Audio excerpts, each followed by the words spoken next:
Hello everyone, X4 here, and welcome back to the channel for the JOJOLands Chapter 22 review, where we are diving headfirst into a brand new arc, with Jodio confronting Howler face to face. Meanwhile, the new enemy stand users continue their pursuit for Paco Labyrinthus, which leads them to the gang's boss, Merrill May, and a stand-filled interrogation at the school.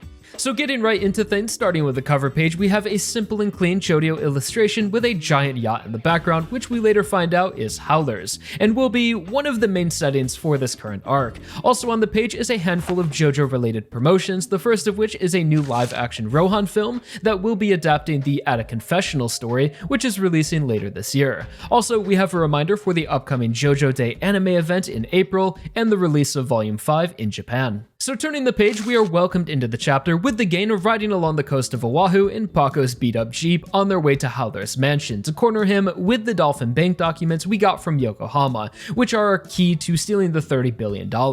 So since the last chapter, where Merrill said we only had 7 days to complete the job, some time has passed, and we are just following her orders on what to do next, which is pretty much what the gang does in between every arc. So since the last chapter, I assume Lulu and Yokohama are still sort of hiding out in the Eco boutique. It's probably only been a day or two. So on the way to Howler, we get some characterization during the downtime, seeing that Usagi is still in his Walking Dead hyperfixation, and Paco has a history of criminal activity, with his Jeep having some bullet holes on it, possibly another nod to the part's Breaking Bad influences. But most of this time is dedicated to Charming Man, where Dragona and Usagi are enjoying the sensations of his skin condition, which has been described as feeling like rocks or grains of sand, but apparently it has a warm and unique sensation. And they inquire more into this condition, with Dragona asking if the roughness is a stand. Charmy tells us that his whole family is like this, and everyone from the clan in his village. It's a physical disposition shared among his people and separate from a stand, although the skin condition does provide some extraordinary side effects,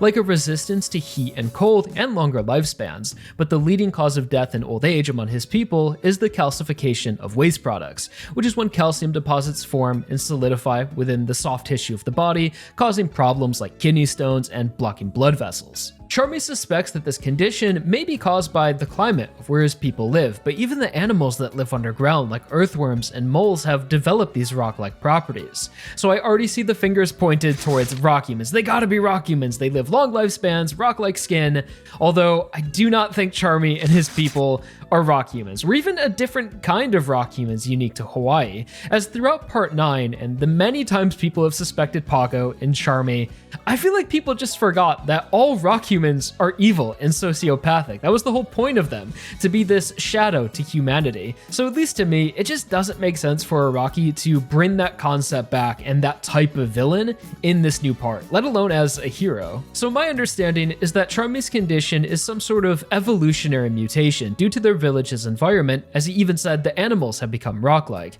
So possibly the land where they live is another blessing from the earth that grants the life around it calcium-rich bodies, maybe even stands. We know that Charmy's a stand user, maybe more of his people are like that. So their clan genetically now have these abnormally high levels of calcium, which causes the hardening of their skin, giving them an insulating effect, longer lifespans, but eventually calcium-caused deaths. And during this exposition, we see flashbacks reminding us of Mauka's disappearance on Holalai, falling into a lava tube and washed away by flowing water, as well as Charmy searching for him, and in the distance we see one of Howler's munitions factories, where he creates the illegal weapons on his land. So is anyone else getting the vibe that Charming Man is a recreation or an alternate Polnareff in a way, as he was first introduced as an enemy that attacked with a sword, who joined the main crew to find revenge with a tragic backstory of losing a sibling.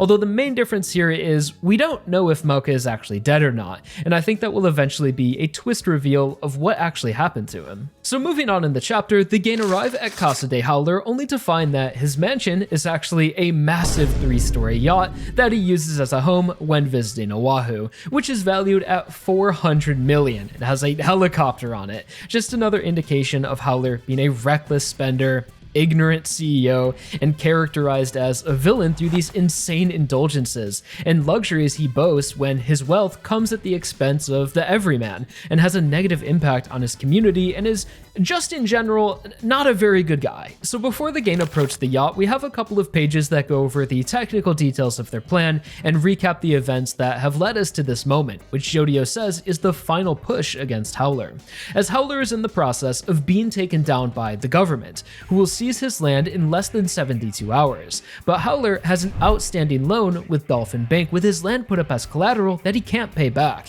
So with these documents that Jodio has, with Howler's signature on it, they should be able to take his land by force before the government steps in. But of course, the land won't actually go to Dolphin Bank, but Jodio's crew who are posing as Dolphin Bank, with Charming Man using his stand to impersonate Mr. Yokohama, who Howler has already met and is actually a little bit intimidated by, and Dragona is swagged out in a more professional outfit to act as an employee. While Jodio is just freeballing it, maybe they'll claim he's an intern, Yokohama's nephew, or just the boat operator. Meanwhile, split off from the main crew is Paco and Usagi, who will be providing logistical support from the shore and are protecting the lava rock. So as we approach the yacht, we are greeted by Howler and his lawyer Key West, who we met in the last chapter. Although in this moment, the gang receive a distress signal from their boss Merrill, who uses an inconspicuous homework reminder to send them a cryptid message. And this is by far the most Giorno thing Jodio has done so far, where he goes Gigabrain for a second and instantly recognizes the intention of the message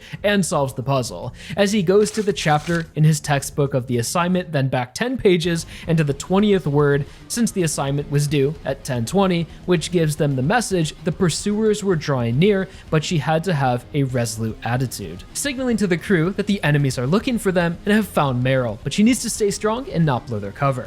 And this scene concludes when they look up towards a menacing Howler and Key West. The chapter then transitions into the second half, where we see the other enemies, Ninbo and Lame Shebane, questioning Merrill at the school about the student Paco Labyrinthus, who they had found in Bobby Jean's search history and is really their only clue to who is attacking them.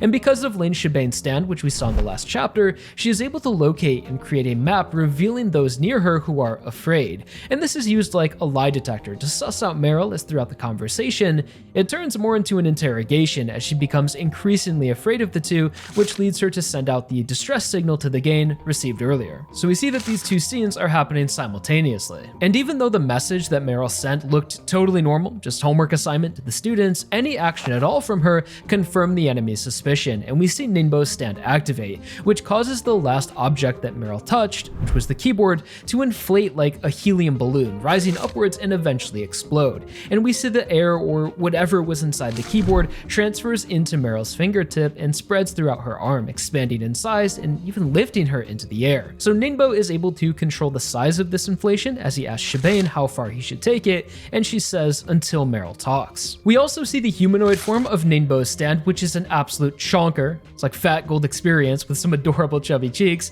which looks pretty funny contrasted between the user's much scarier demeanor. They're like total opposites, but I do appreciate the humanoid stand design. I feel like this part is like 50-50 between physical stands that actually have designs and then integrated type or object stands. So I'll take any stand design you give us, Araki. And the chapter then comes to a close as we switch scenes over to Paco and Usagi reading the distress signal, and Paco decides to go back and help Merrill, leaving Usagi all by himself on the support team. So very much a setup chapter, getting all of the characters in place and building up for what I assume will be a very large arc. Definitely a turning point for the story depending on how this all resolves, as we have 9 stand users actively involved in this fight right now, and are already face to face with Howler in what's being described as the final push. So I'm very curious to see how the story will continue after this conflict, as whether we actually defeat Howler or not here, he will lose his land in 72 hours, either going to us or the government. So I wonder if after this event Howler will take on a new role in the story after he's stripped from all of his power,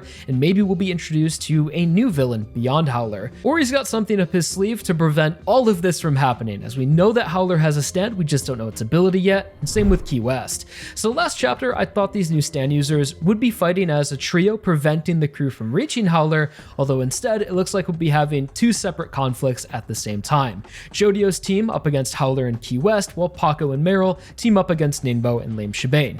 That is, if Merrill is even able to fight by the time Paco reaches her, and I feel like if Merrill is a stand user, now is the time to reveal it, although I'm skeptical after this scene, as the enemies referred to her as a civilian, which could be code for non-stand user, and she seems pretty taken aback by the enemy's abilities and hasn't tried to fight back yet, so this could be a 2v1 for Paco. And as for the other matchup on the boat, I am definitely more excited to see how this all plays out, mostly because Howler's there, but also I think this is going to be more of a mental battle, as it's within the game's best interest to remain completely undetected and steal this land without anyone actually knowing it was them. So unless Charmy's cover is just completely blown, only then do I think this is going to come down to straight throwing hands. But the way I see this scene playing out could be more like an Ace Attorney case, as the gang are trying to explain why Howler needs to pay them, but Key West, being the lawyer, could have a ton of disputes to make that could make this a battle of the minds. And I would so love if her stand is lawyer themed and maybe has a jury or law themed and controls the scales of justice and rewards those who make a more compelling case. I think we are due for a more complex and rule-based stand in this part. Everything's been kind of straightforward, and that just creates like a unique style of battle. Like, thinking back to like the Derby fights where the enemy isn't just trying to attack us, but they set up these rules in sort of a game for us to play. Really love if Key West just brought us into like a manifested courtroom or something. That would be peak JoJo. But that's going to be all my thoughts on JoJoLands Chapter 22. Thank you guys so much for watching. As always, like the video if you enjoyed it, subscribe for more, and I'll talk to you all real soon in a new video. Until then, I'm out. Peace.